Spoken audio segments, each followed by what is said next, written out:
தற்போதைக்கு தமிழகத்தில் உள்ள யாதும் ஊரே, பிறகு உலகை நோக்கி திரும்புவான் தமிழன். இப்பொழுது எங்களால் இயன்றது என்னவோ அதை செய்ய முனைந்திருக்கிறோம், முனைகிறோம். இந்த விழா பெண்களை என்றும் போல் இன்றும் கொண்டாடும் விழா என்னை பொறுத்தவரை. எனக்கு எப்படி இந்த புத்தி வந்தது? ஆண்களை பற்றி எல்லாம் ஸ்ரீபிரியா அவர்கள் பேசும் பொழுது சொன்னார்கள், எலிக்கு சுதந்திரம் பூனையிடம் இருந்து கிடைக்காது, ஆட்டுக்கு சுதந்திரம் புலியிடம் இருந்து கிடைக்காது. எனக்கு சொல்லிக் கொடுத்தது ஒரு அழகான ஆடு, என் தாயார். நான் அந்த ஆட்டின் குட்டி, நான் ஒரு எலியின் குட்டி, எப்படி வேணா நினைச்சுக்கலாம்.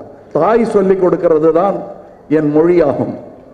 நான் பள்ளிக்கூடத்தில் போய் ஆங்கிலம் கத்துக்கிட்டாலும் தாய் சொல்லிக் கொடுக்கும் அந்த அகமொழி, அதுதான் என்னை இங்கே இந்த மேடையில் கொண்டு வந்து நிறுத்தி இருக்கிறது.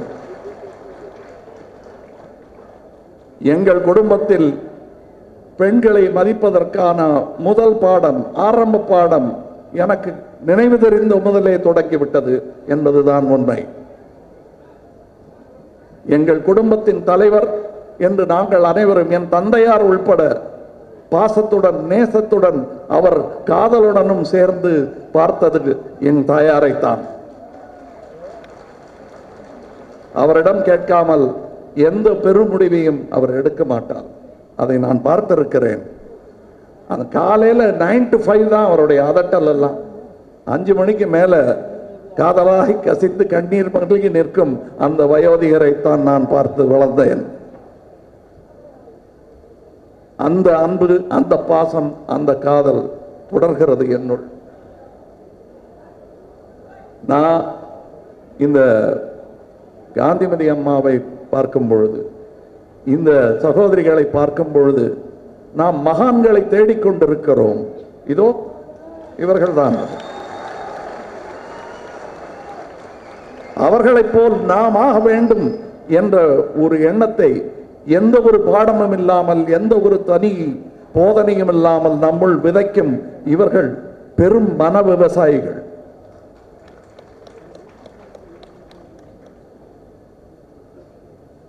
இன்றைக்கு அங்கே தன் தாயாரை சரிவர பேண முடியவில்லை என்பதனால் இன்று பல தாய்களை தன் தாயாக ஏற்றுக்கொண்டிருக்கும் என் சகோதரி, அவர் எதற்கு இங்கே வந்தார் என்று நினைக்கலாம். உங்களை எல்லாம் விட அவருக்கு பெண்ணாக இருக்க வேண்டும் என்ற ஆசை, அதனால் அவரை போற்றுவோம். என்னென்ன கேலி பண்ணுவாங்கன்னு எனக்கு தெரியும். இந்த கேலிக்கெல்லாம் அவங்க ஆளாயிருக்காங்க, அவங்களுக்கும் புரியும். இந்த மையங்கிற பெயருக்கே எங்களுக்கு கேலி பண்ணாங்க. எல்லாத்திலையும் மையத்திலேயே இருப்பீங்களான்னு. மையத்திலிருந்து பார்ப்போம். மையத்திலேயே இருக்க வேண்டிய அவசியம் இல்லை. மையத்திலிருந்து பார்த்தாதான் நீதியும் நியாயமும் புரியும். இது பெண், இது ஆண், அவ்வளவுதான், முடிஞ்சது போ அப்படின்னு இந்த சகோதரி எனக்கு கிடைத்திருக்க மாட்டார். அதற்கு மையத்தில் இருக்க வேண்டும். அந்த மையத்தில் ஒரு கேலியும் இல்லை, ஒரு அவமானமும் இல்லை. அங்கேதான் நிற்பேன் நான். பொம்பளைகளை பத்தி உனக்கு என்ன தெரியும் அப்படின்றாங்க. நான் புடவை கட்டிட்டு இருக்கேன்.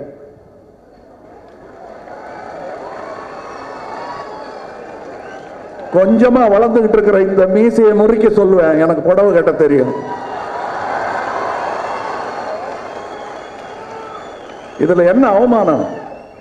நான் பள்ளியிலிருந்து என்னை அடிச்சுட்டான்னு ஓடி போய் கட்டி பிடிச்சிக்கிட்டு அழுதது ஒரு பெண்மணியைத்தான்.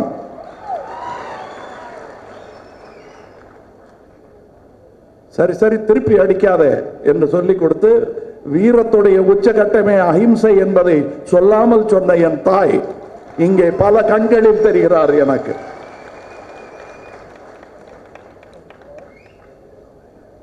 இங்கே மக்கள் நீதி மையம் தெளிவாக கவனிக்க வேண்டிய பல விஷயங்கள் இருக்கின்றன. உங்கள் கொள்கை என்ன இன்னும் சொல்லவில்லையே, எப்போது சொல்வீர்கள் என்றெல்லாம் கேட்கிறார்கள். சொல்வோம், கண்டிப்பாக சொல்வோம். வந்தது சும்மா இந்த மாதிரி எல்லாரையும் போல பேசிட்டு போறதுக்காக இல்லைங்க. அதனால் தான் நாங்கள் பாராட்டுவதே கையேந்தி வருபவர்களை அல்ல, கைதேய உடைத்தவர்களை, இவர்களை. சாத்தியம் என்பது சொல் அல்ல, செயல் என்பதை கிட்டத்தட்ட 30-40 ஆண்டுகளாக நம்பிக்கொண்டிருக்கும் கூட்டத்தின் ஒரு சிறிய தலைவன் நான். இன்று அந்த கூட்டமே உங்கள் தொண்டர்களாக மாறிவிட்டார்கள் என்பதுதான் உண்மை, நான் உள்பட. இந்த தொண்டிற்காக அந்த தலைமையை இழந்து இந்த தொண்டனாய் வந்திருக்கிறேன் நான்.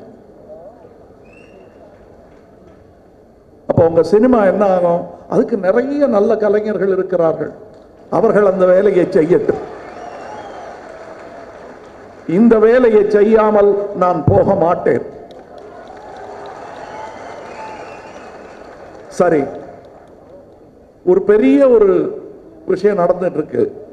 அதை பத்தி பல பேர் அதை அப்படி பார்க்கறதில்ல, வெறும் பேப்பர்ல ஸ்டாட்டிஸ்டிக்ஸ், விழுக்காடு கணக்கு அப்படின்னு பார்த்துட்டு இருக்கோம்.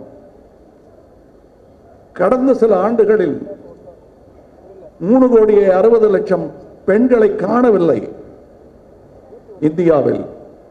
ஏன், எப்படி காணாமல் போனார்கள்? அவர்கள் பிறக்கவே இல்லை, பிறக்காமல் தடுக்கப்பட்டார்கள்.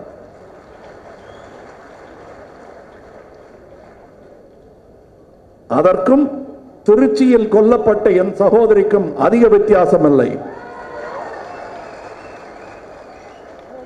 நான் சொல்வது தனித்தனியே 3,60,00,000 இந்தியா முழுவதும் அத்தனை குழந்தைகள் காணாமல் போயிருக்கிறார்கள். ஆனால் இங்கே நாம் கண் பார்க்க நடுத்தருவில் 2 உயிர்கள் பலியாகி இருக்கிறது திருச்சியில். எதையும் ஆராயாமல் முந்தி ஓடி வந்து கருத்து சொல்வது எம்என்எம்மின் வேலை அல்ல. அதுதான் மையம். இருந்து பார்க்க வேண்டும் எந்த இடத்தில் நியாயம் இருக்கு. அநீதி அநீதி என்று கத்திக்கொண்டு யார் அந்த அநீதியை இழைத்தார்கள் என்று கூட புரியாமல் போய்விடக்கூடாது. இங்கே நிச்சயமாக அநீதி நடந்திருக்கிறது. நீதி காக்க வேண்டியவர்களே அந்த அநீதியை செய்திருக்கிறார்கள். நீதி காக்க வேண்டியவங்கன்னா அந்த போலீஸ்காரங்களை சொல்றீங்களா? போலீஸ்காரங்களை நம்மள மாதிரி மனிதர்களை தான். ஏன் அவங்க தற்கொலை பண்ணிக்கிறாங்க? அதை யோசிச்சு பாருங்க.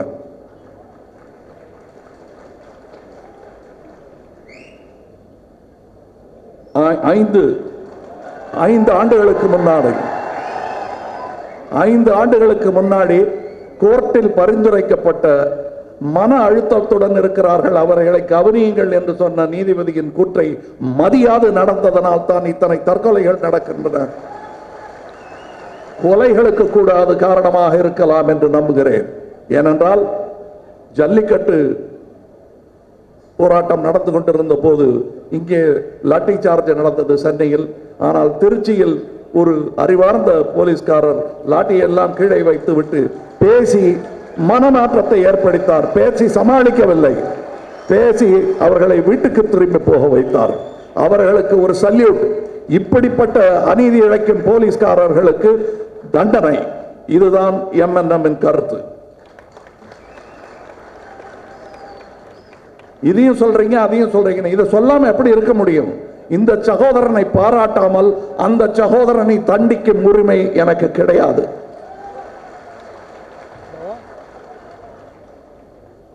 அதைத்தான் மக்கள் நீதி மையம் செய்யும். அந்த பலம் அந்த கைக்கு இரும்பு கரம் என்று சொன்னார்களே, ஃபர்ஸ்ட் அதை அன்பு கரமாக மாற்ற நீங்கள் உதவுங்கள். அதற்கு பிறகு அது அந்த கரம் என்ன செய்ய வேண்டுமோ அதை செய்துவிடும். அது இரும்பாக மாறுமோ, உலோகமாக மாறுமோ, இல்லை உங்களை கட்டித்தழுவும் கரமாக மாறுமோ, ஆறுதல் கூறும் கரமாக மாறுமோ, இல்லை தலை வணங்கி கும்பிடும் கரமாக மாறுமோ எங்களுக்கு தெரியாது. அது நிகழும் நிகழ்வுகளுக்கு ஏற்ப நாங்கள் அந்த கரத்தை பயன்படுத்துவோம். முக்கியமாக அதை உங்கள் பணியில் தேயும் வரை, காய்க்கும் வரை, கை காய்த்து போகும் வரை உழைக்க தயாராக இருக்கிறோம். அதுதான் எங்களுடைய முதல் கொள்கை. தமிழகத்தின் நலம், அதன் வளம். அதுக்கு கீழே எவ்வளவு வேணா லிஸ்ட் போட்டுக்கோங்க. கொள்கைக்கும் திட்டத்திற்கும் வித்தியாசத்தை தெரிந்து கொள்ளுங்கள். கொள்கை வேறு, திட்டம் வேறு. கொள்கையை நிறைவேற்றுவதற்காக ஒரு திட்டம் போடுவோம். அது சரியாக வரவில்லை என்றால் அது வேண்டாம் என்று ஒதுக்கிவிட்டு வேறு திட்டம் போடுவோம். அந்த திட்டம் மாறிவிட்டதனால் கொள்கை மாறிவிட்டது என்று நினைக்க வேண்டாம்.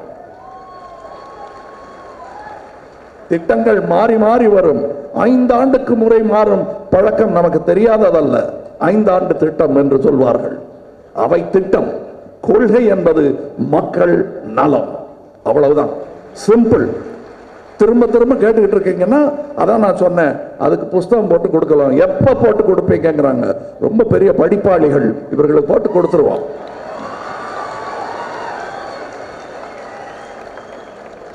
இன்னும் ஒரு 180 நாள்ல போதுமா? ஓகே. ஆனா மேனிஃபெஸ்டோ எப்ப கொடுப்பீங்க? அதை யார் கொடுத்தாங்க? அப்படி கொடுத்தவங்க எல்லாம் சரியா இருக்காங்க, பெரிய பெரிய புஸ்தகம் போட்டு வச்சிருக்காங்க.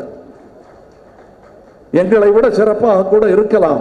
ஆனால் செயல் எப்படிப்பட்டதாக இருந்தது என்பதை யோசித்து பாருங்கள். அண்ணாயிசம் என்ற புத்தகத்தை வைத்துக் கொண்டுதான், அந்த புத்தகத்தின் மேல் ஏறி நின்று கொண்டுதான் என்று இந்த ஆட்சி நடந்து கொண்டிருக்கிறது.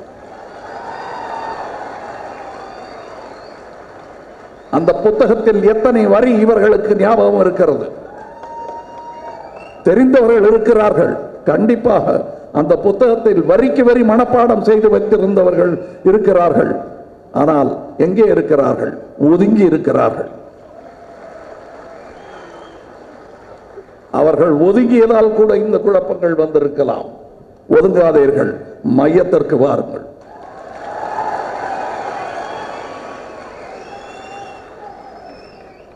உங்கள் எல்லோருக்கும் நான் அழைக்கும் விடுப்பு கட்சியில் சேர்வதற்கு மட்டுமல்ல, நம்முடைய அரசியலின் மாண்பை மீட்டெடுக்க வேண்டிய கடமை உங்களுக்கு இருக்கிறது. அதை என் கையில் மட்டும் விட்டு வேடிக்கை பார்க்காதீர்கள். நான் ஜல்லிக்கட்டு மாடாகி விடுவேன். என்னை கட்டிக்கொண்டு தொங்க பல வீரர்கள் இருப்பார்கள். அந்த மாடு மாதிரி என்னை வேடிக்கை பார்த்துறாதீங்க.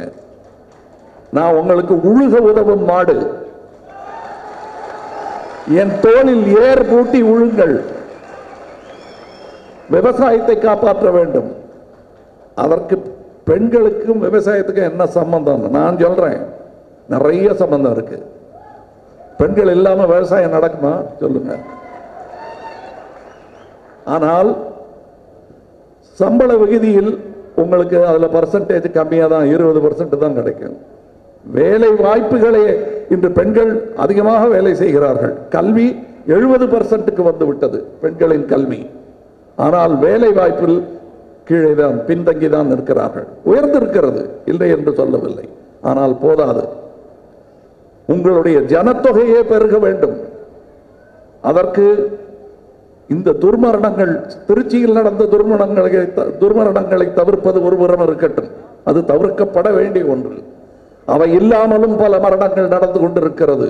இது பெண்ணாக இருக்கக்கூடும் என்ற சந்தேகம் வந்தாலே அந்த கருவே கலைக்கப்படுகிறது என்பதுதான் உண்மை. அது மாற வேண்டும். 1000 ஆண் இருந்தால் 1000 பெண் சமமாக இருக்க வேண்டும். குஜராத்தில் 854 என்னவோதான். 1000 ஆண்களுக்கு 854 பெண்கள் தான் இருக்கிறார்கள். நாம் மாறுதட்டிக் கொள்ளலாம்.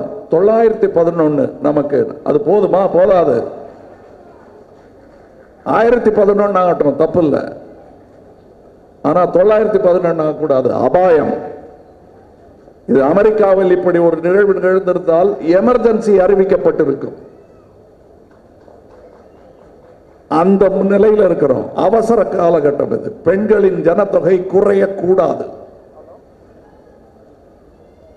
எப்ப குறைஞ்சா கவலைப்பட வேணாம்னா, ஆம்பளைங்க புள்ள பெத்துக்கலான்னு வரும்போது கவலையே பட வேணாம். நாங்களே எல்லாம் பார்த்துக்கிறோம், நீங்க போங்கம்மா அந்த பக்கம் இருந்தா இருங்க, இல்லைன்னா போங்கன்னு சொல்லலாம். இயலாத காரியம் அது. அந்த வீம்பெல்லாம் முடிக்காதீங்க. தாய் இல்லாமல் நாம் இல்லை.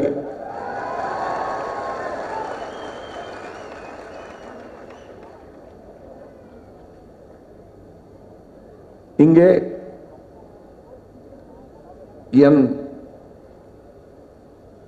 இயக்கத்தார் மையத்தை சேர்ந்தவர்கள் பெருமனது படைத்தவர்கள். அவர்கள் இங்கே வந்து முடிவெடுத்து என் காதில் சொன்னார்கள். சற்று கண்கலங்கி விட்டேன் நான். இது ஒரு குடும்பம். இந்த இளகிய மனதுதான் உங்களை ஓட்டு போட வைத்தது. அவர்கள் கொடுத்த காசு என்று மாத்திரம் நினைத்து விடாதீர்கள்.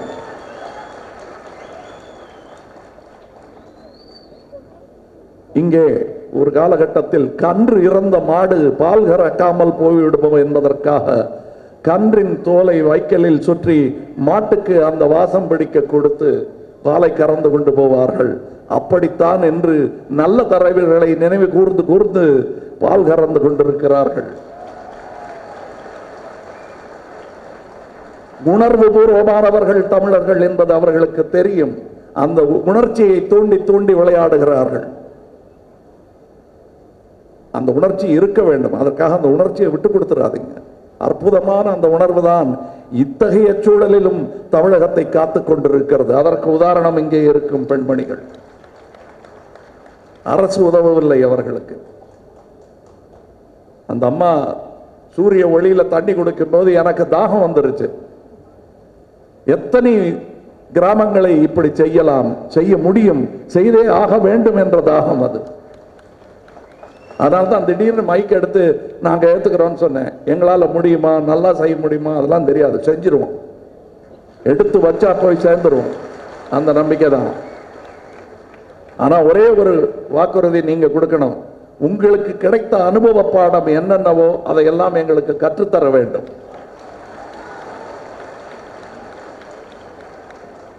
மொழி முதற்கொண்டு பல நுணுக்கங்களும் பெண் சொல்லிக் கொடுத்தால் நன்றாக புரியும். அதனால நீங்க சொல்லிக் கொடுங்க. எங்க ஆட்கள் வருவாங்க. நீங்க அது உங்க வில்லேஜோட முடிஞ்சிருச்சு உங்க கடமைன்னு நினைக்காதீங்க. எப்படி உங்களுடைய கிராமம் என்னுடைய கிராமம் ஆகிற்றோ அதே போல் 12,500 கிராமங்கள் உங்களுக்காக காத்து கொண்டிருக்கிறது. அங்கெல்லாம் பணிபுரிய நீங்கள் கடமைப்பட்டவர்கள். நாங்கள் எப்படி உங்கள் கிராமத்தில் பணி செய்ய கடமைப்பட்டிருக்கிறோமோ அதே போல் உங்களுக்கும் அந்த கடமை இருக்கிறது. இங்கே இதுவும் உணர்வு பூர்வமான முடிவுதான். போய் ஆடிட்டரோட பேசிட்டு தான் சொல்லணும். இறந்து போன என் சகோதரியும் அந்த குழந்தையும் நினைத்து வாடிக்கொண்டிருக்கும் என் தம்பிக்கு நான் என்ன ஆறுதல் சொல்வேன் என்று எனக்கு தெரியாது. பணம் கண்டிப்பாக ஒரு ஈடாகாது. ஆனால் இதுவும் போய் அதுவும் இல்லாமல் அவர் கஷ்டப்படக்கூடாது. அதற்காக பணம் கைமாறுகிறதே தவிர இதை கொடுத்து அதை சரி கட்டி விடலாம் என்பது அல்ல. இன்று என் ஆடிட்டரை கேட்காமல் நான் எடுத்த முடிவு இது. அந்த குடும்பத்திற்கு 10 லட்சம் ரூபாய்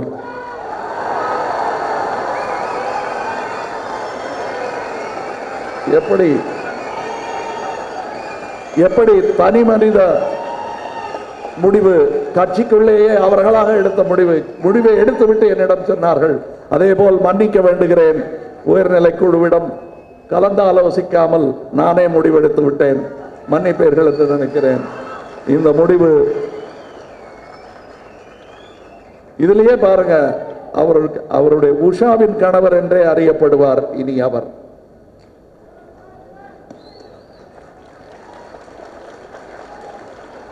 இன்று இருந்தாலும் இறந்தாலும் பெண்ணை கொண்டாடும் தினம் என்று நாம் நினைத்துக் கொள்வோம். இன்னும் பல திட்டங்கள் இருக்கின்றன. இவைகளை நாங்கள் எங்கள் அடுத்தடுத்த மேடைகளில் உங்களுக்கு சுட்டி காட்டுகிறோம்.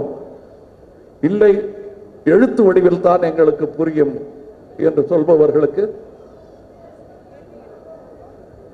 நாங்கள் எழுத்து வடிவில் தான் என்று வற்புறுத்துபவர்களுக்கு அதான் காலக்கெடு சொல்லியிருக்கேன்ல, நீங்க வச்ச கெடுவெல்லாம் நீங்க தாண்டுவீங்க, நாங்க ஒரு கெடு வச்சு அதை முடிச்சு காட்டுறோம். ஃபர்ஸ்ட் நீங்க காவிரி மேலாண்மை கெடு அதை தாண்டாம அதுக்குள்ள முடிங்க, தாண்டியாச்சு. நாங்க எங்க கொடுத்த கெடுவுக்குள் முடிக்கும் எல்லா முயற்சிகளிலும் ஈடுபட்டு இருக்கிறோம், அதை செய்து காட்டுவோம். இப்பொழுது சில கேள்விகள் உங்களிடமிருந்து வந்த கேள்விகள் இருக்கின்றன, அவற்றிற்கு பதில் சொல்ல கடமைப்பட்டிருக்கிறேன்.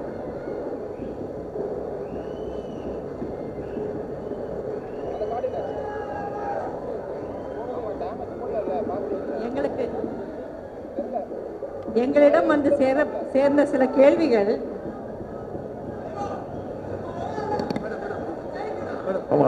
இருங்க இருங்க இருங்க இருங்க சாரி சாரி சாரி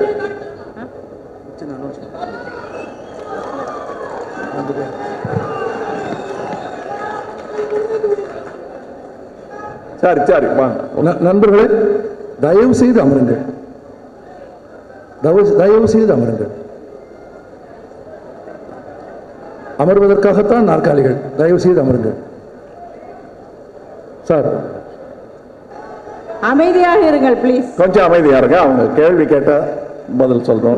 அவங்க கேள்வியே எனக்கு கேட்கலன்னா பதில் சொல்றேன். நான் நடுத்தர குடும்பத்தை சேர்ந்தவர். எங்களுக்கு நாட்டின் மீதும் அக்கறை உண்டு. நாங்கள் நாட்டிற்காக வேலை செய்வதா வீட்டிற்காகவா? நாட்டிற்கு செய்வோம் என்று நினைத்தால் மனதில் வீட்டை பற்றின பயம் வருகிறது. நாடு என்பது வீட்டிலிருந்துதான் துவங்குகிறது. அங்கிருந்து அது துவங்காவிட்டால் அது நாடல்ல, யாரோ ஒரு சர்வாதிகாரி உங்களை எல்லாம் பீடித்துக் கொண்டிருக்கிறார் என்பதே உண்மை. உங்கள் வீட்டு வேலைகளை நீங்கள் துறக்க வேண்டிய அவசியமில்லை. ஆனால் கண்டிப்பாக ஓட்டுச்சாவடிக்கு செல்வதை கோவில்களுக்கு செல்லும் கடமை போல நீங்கள் செய்ய தவறினால் வீடு வீடாக இருக்காது என்பதை சொல்ல கடமைப்பட்டிருக்கிறேன். கோவிலை பற்றி பேச இவன் யார் என்றால், நான் பல கோவில்கள் சுற்றித் திரிந்தவன் தான். பிறகு அறிந்தேன், தெளிந்தேன், கோவில்கள் எல்லாம் என் கட்டிடம் என்று நம்புபவன் நான்.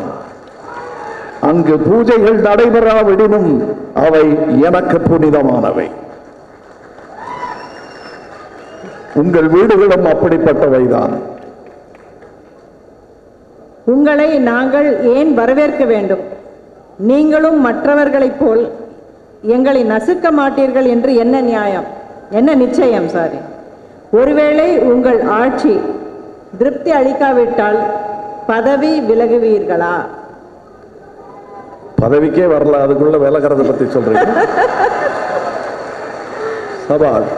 பட் அந்த கேள்வி வந்திருக்க வேண்டும். அது வந்திருந்தால் ஆட்சியே நன்றாக இருந்திருக்கும். நான் இந்த ஆட்சியை சொல்லல, இதுக்கு முன்னாடி வந்த ஆட்சி. அந்த பயமே இல்லாமல் போய்விட்டால் வேலை சரிவர நடக்காது. ஒன்று சொல்லிக் கொள்கிறேன், இந்த சந்தேகத்தை பட்டுக்கொண்டே இருங்கள். ஒரு காலத்திலும் அயர்ந்து விடாதீர்கள், தளர்ந்து விடாதீர்கள், விழித்திருங்கள், தனித்து சிந்தியுங்கள். இந்த ஆளு நேர்மையா இருக்கானான்னு என்னை பார்த்துக்கிட்டே இருங்க. நீங்க பார்த்துக்கிட்டே இருந்தீங்கன்னா அதை தவிர வேற வழி இல்லை. எனக்கு மட்டும் இல்லை, வேற எவன் வந்தாலும் சரி.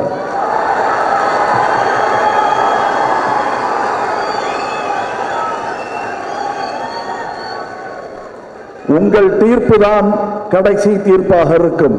நான் தான் வர வேண்டும் என்று அடம் பிடிக்க முடியாது. உங்களை விலைக்கு வாங்க கூடாது. அதை செய்ய போவதில்லை நாம், இது உறுதி.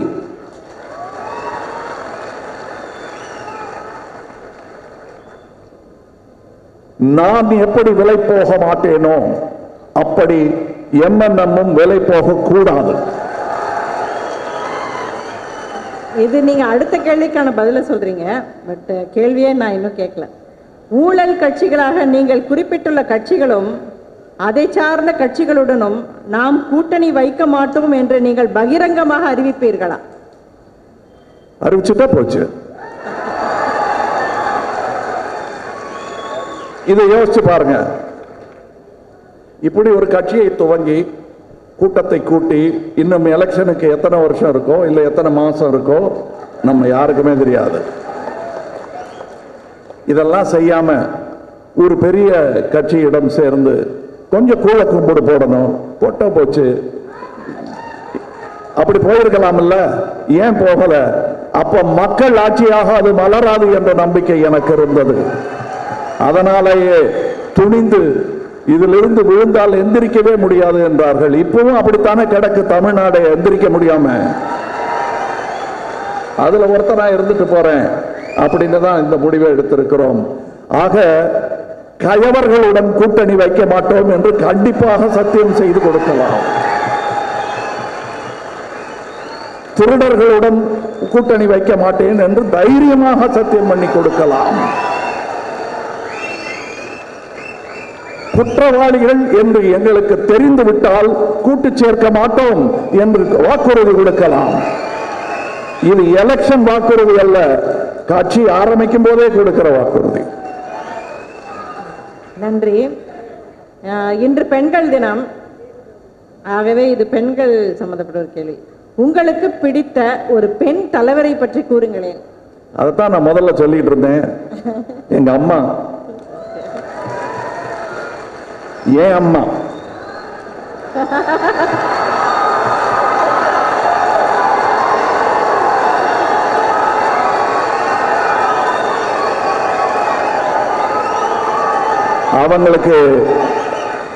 அவங்களுக்கு அரசியல் தெரியாது, அன்பு மட்டுமே தெரியும்.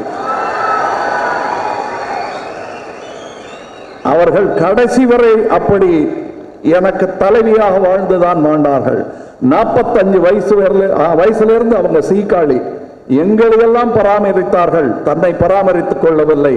50 வயது முதல் படுத்த படுக்கையானார். 59, 60 தொடும்போது இல்லாமலே போய்விட்டார். அவர்தான் என் தலைவி. அவர் கொடுத்த தைரியம்தான், அந்த அன்பைத்தான் உங்களுக்கு நான் பகிர்கிறேன். அவரை மிஞ்சிய தலைவியை நான் தேடிக்கொண்டிருக்கிறேன். நன்றி. நன்றி. கடைசியாக ஒரு கேள்வி. பகுத்தறிவாளரான கமல்ஹாசனின் ஆட்சியில் ஆன்மீகவாதிகளுக்கு பிரச்சனை வருமா? நான் என்னுடைய 3வது வயது முதல் ஸ்லோகங்கள் சொல்லி கோவில் கோவிலாக சென்று வந்த பையன். எனக்கு ஒரு 10 வயதாக இருக்கும்போது பெரும் பக்தன் நான். பல கோவில்களில் சென்று பாடியிருக்கிறேன். சைவ பாடல்களும் வைணவ பாடல்களும் மனப்பாடம் எனக்கு. அப்படி இருந்த ஒரு ஆன்மீகவாதிக்கு அப்பொழுது ஒரு பகுத்தறிவு கட்சி ஆட்சிக்கு வந்தது. எந்த பாதகமும் ஏற்படவில்லை. பிற்பாடு ஏற்பட்ட பாதகங்கள் தான் நிறைய ஆன்மீகவாதிகளுக்கு. நான் பகுத்தறிந்தவன் என்பதனாலேயே அவர்களுக்கு எந்த தொல்லையும் இருக்காது என்று வாக்குறுதி கொடுக்க முடியும். அதற்கு பேர் தான் பகுத்தறிவு. அதனால்தான் திரும்ப திரும்ப என்னை நாத்திகன் என்று சொன்னால் மறுக்கிறேன். பகுத்து அறிவதும் மையத்தில் நின்று கொண்டு பார்ப்பதுதான். இவர்களுக்கு பக்தி பிடிக்கிறது. அது என்ன நம்பிக்கை என்று நான் நினைத்தாலும் அது அவர்கள் நம்பிக்கை. அவர்களுக்கு இன்னொரு நம்பிக்கை. இவர்களுக்கு நம்பிக்கை இல்லை. இவர்கள் இந்த இருவரையும் வேண்டாம், எங்களை மட்டும் நம்புங்கள் என்று சொல்பவர்கள். இவர்கள் எல்லாரும் இல்லாமல் இந்த நாடு இல்லை என்பதை புரிந்து கொண்டவன் நான். இப்படி பகுத்து அறிந்தவன் நான். ஆனால் சாதியின் பெயரால், மதத்தின் பெயரால் இடையூறுகள் என் மக்களுக்கு நேரும் என்றால் பகுத்தறிவாளி வெகுண்டு எழுவான். அது தேவை. அப்பொழுது என் கையை கட்டி போட்டு விடாதீர்கள். அந்த பகுத்தறிவாதியை இயங்க விடுங்கள். அது உங்கள் கடமை, ஆன்மீகவாதிகளின் கடமை, அன்புள்ளங்களின் கடமை. அதை செய்து விடுங்கள். வேலை சரிவர நடக்கும். பகுத்தறிவு வாதம் என்பது அன்பை இழப்பது அல்ல, அன்போடு புரிந்து கொள்வது. அவலங்கள் நேர்கையில் குரல் எழுப்புவது, அநீதி நேர்கையில் அதை தகர்ப்பது, அந்த அநீதியை தகர்ப்பது இது எங்கள் கடமை. பகுத்தறிந்தோர் எல்லோருக்கும் கடமை. பகுத்து அறிவதில் வெவ்வேறு விதங்கள் இருக்கின்றன. இதில் அது ஒரு பகுதி. இப்படித்தான் என்று அடம் பிடித்துக் கொண்டு இந்த வட்டத்திற்குள் மட்டுமே இயங்குவோம் என்பவர்கள், அவர்களையும் நாங்கள் அரவணைத்துக் கொள்ள தயாராக இருக்கிறோம். நம் தேசிய கொடியை பாருங்கள். அதில் காவியம் இருக்கிறது, வெள்ளையும் இருக்கிறது, பச்சையும் இருக்கிறது, நடுவில் அசோக சக்கரமும் இருக்கிறது. அந்த வர்ச்சுவஸ் சைக்கிள், எல்லோரும் இடையும் அந்த கை, அந்த சக்கரத்தின் சாயலில் உள்ள கை, அதைத்தான் நாம் குறியிடுகிறோம். இன்னும் பல மேடைகள் பேச காத்திருக்கின்றன. இது எண்ணிக்கை சொல்லும் விழாவல்ல, எண்ணத்தை சொல்லும் விழா. எண்ணிக்கை பார்க்க வேண்டும் என்று எண்ணிக்கொண்டிருப்பவர்கள் ஏப்ரல் 4 திருச்சிக்கு வாருங்கள், கண்டு மகிழுங்கள். வணக்கம்.